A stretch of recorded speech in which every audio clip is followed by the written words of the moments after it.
welcome you. Today we're doing a fascinating deep dive into a historical medical text, specifically William Boericke's Homeopathic Materia Medica. Yes, it's essentially a detailed encyclopedia of remedies from that time, recording how substances seem to affect the body.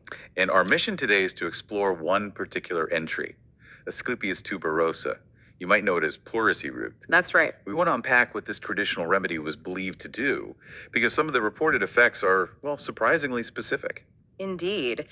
And it comes from a time when this kind of really detailed observation of natural substances was absolutely central. Right. This text gives an incredibly precise map, you could say, of symptoms linked to just one remedy. And what's interesting is how many different body systems they thought this single plant could influence, especially its main action. Exactly. Its most marked action, as Boericke puts it. So let's start right there with the name pleurisy root. The source says its action on the chest muscles is most marked and has been verified. What sort of chest issues are we talking about? Well, connecting it to the bigger picture, it was used for things like bronchitis and naturally pleurisy. That fits the name, doesn't it? Makes sense. But the specifics are where it gets really interesting. Painful breathing, particularly noted at the base of the left lung. Okay, the left lung specifically. Yes. And a dry cough, but one that could apparently cause pain elsewhere, like in the head and abdomen. Ah, And chest pain, described as shooting downwards from the left nipple. Very precise.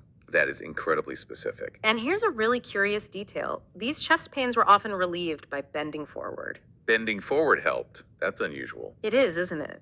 And it really highlights how they relied on these very fine-grained, patient-reported details as their diagnostic clues, in a way. Amazing precision for that era. But it wasn't just the chest, right? The text calls it a general eliminative remedy. That sounds broader. It does. It suggests they thought it helped the body sort of clear things out, specifically acting on the sudoriparous glands. Which are Your sweat glands, basically.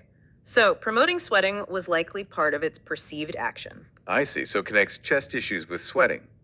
How do they link these different things? It points to a more holistic view, perhaps, where one substance could influence multiple systems.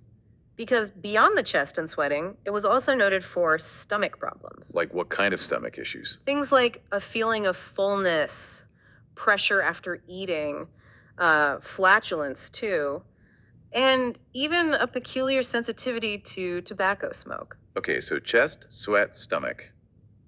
Quite a range. Definitely. It's about observing the whole pattern of symptoms associated with the remedy. And this is where, for me, it gets really interesting. Some of the more, let's say, unusual symptoms recorded. Yes, there are some quite vivid ones. Tell us about those. What do they reveal about how they gathered this information? Well, the source mentioned something called catarrhal dysentery, with rheumatic pains all over. Okay, what does that mean in simpler terms? Basically, inflammatory bowel issues, maybe with diarrhea, and accompanied by body aches, like rheumatism.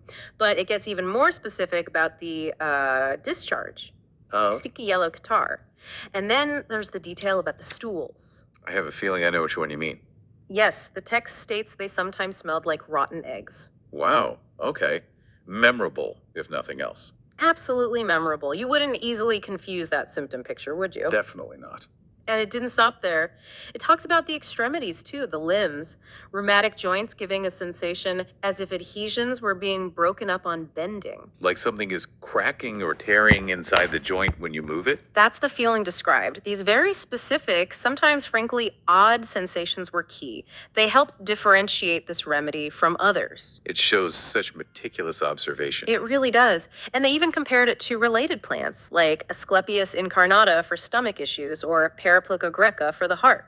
It shows they were thinking comparatively. So summing up this deep dive into Asclepias tuberosa, we've seen its historical use for quite specific chest pains, stomach sensitivity, sweating, and these really standout symptoms like the stool smell and joint feelings. It really paints a picture of incredibly detailed observation in these old texts.